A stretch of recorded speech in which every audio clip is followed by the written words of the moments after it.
Hi, I'm the Scrub and you're here for one reason. Thornton's dumb decisions are still haunting me. One day I'll be rid of the old bastard. So, this was the home of Ratatoska. Absolutely stunning how tranquil this place actually is. Apart from all the birds and monsters, obviously. While the Dragon Song War is nearing its conclusion, and if I've learned one thing from this is that you should never try to f*** a dragon. Time to learn about Sohr Khai. Simplified.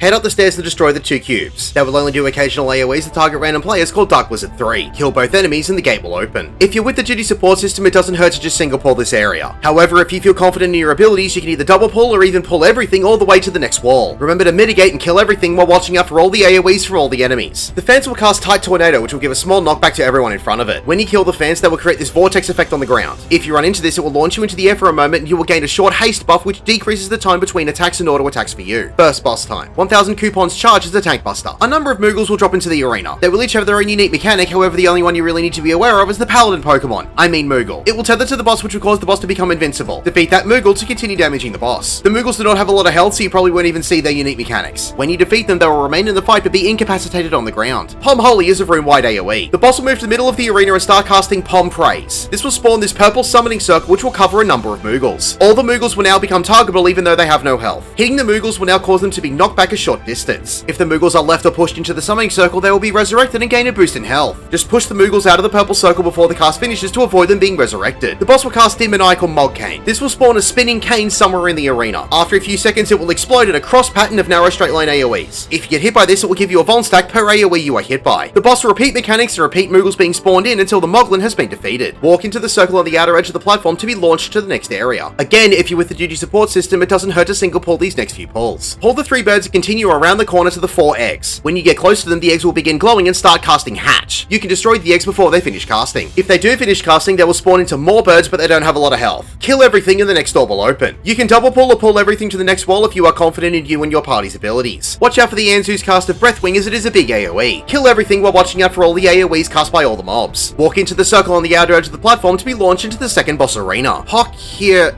I'm not saying that. Night Pegasus will perform Rear Hoof, which is a tank buster. At times, the boss will cast Burning Bright. This is a straight line AoE hit to a random party member. The best way to deal with this is for the tank to hold the boss in the middle of the straight arena and the rest of the group can stack together directly behind the boss. If any part of the wall gets hit by any move, the wall will break and expose an electric puddle underneath the wall. If you stand in this, it is a very nasty electrocution debuff that cannot be assumed. The boss will jump away and become untargetable. It will place a proximity marker on one of the 2 ends of the arena. When it lands, it will break one of the walls that is still standing. It will then dash through the center of the arena and give a knockback to all players. To minimize the damage, you'll want to have yourself pressed up against a wall so you're easily knocked into it, not towards a section of the wall that has been destroyed and into the electric puddle on the outside. You can also use your knockback prevention to avoid being moved. If there are no walls remaining, you can stand in the dead middle of the arena where the boss is dashing through and you'll be knocked into the air and given a Vuln stack. It hits really hard, but it's better than taking a nasty dot tick. The boss can also put this purple marker on someone and begin casting Cloud Call. A small storm cloud will be placed just above this player. It will strike lightning at the ground in a medium-sized circular AoE and destroy any wall near it. So try and place it towards an already open wall or in a corner to minimize the damage. If any player gets hit by the lightning strike, it will give them a Vuln stack. From here, the boss will repeat mechanics until it has been defeated. Walk into the circle on the outer edge of the platform to fly to the next area. Pull and kill the 3 broodlings. Then fly to the next platform. Then pull the 2 wyverns. The wyverns can cast small fireball AoEs on random party members which are easily avoidable. When you've killed one wyvern, another dragon will come down and cast a large straight line AoE. This will create an ice bridge between the 2 platforms. Kill the other wyvern and cross the bridge. A dragon will land on the opposite platform. Kill that dragon and walk into the circle to launch yourself to the next platform. The end of that platform will launch you to the final boss. This fight has changed significantly with the patch 6.3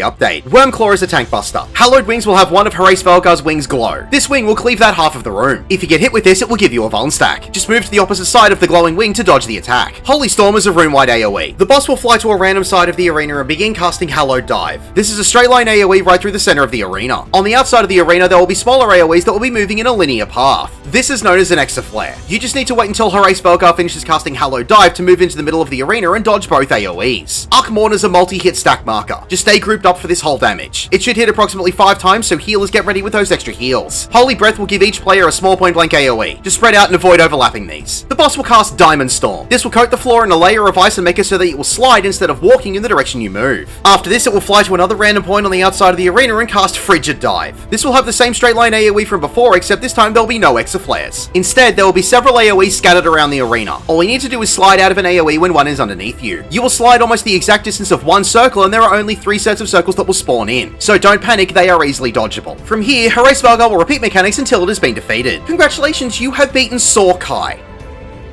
My name is a Scrub. Thank you for watching.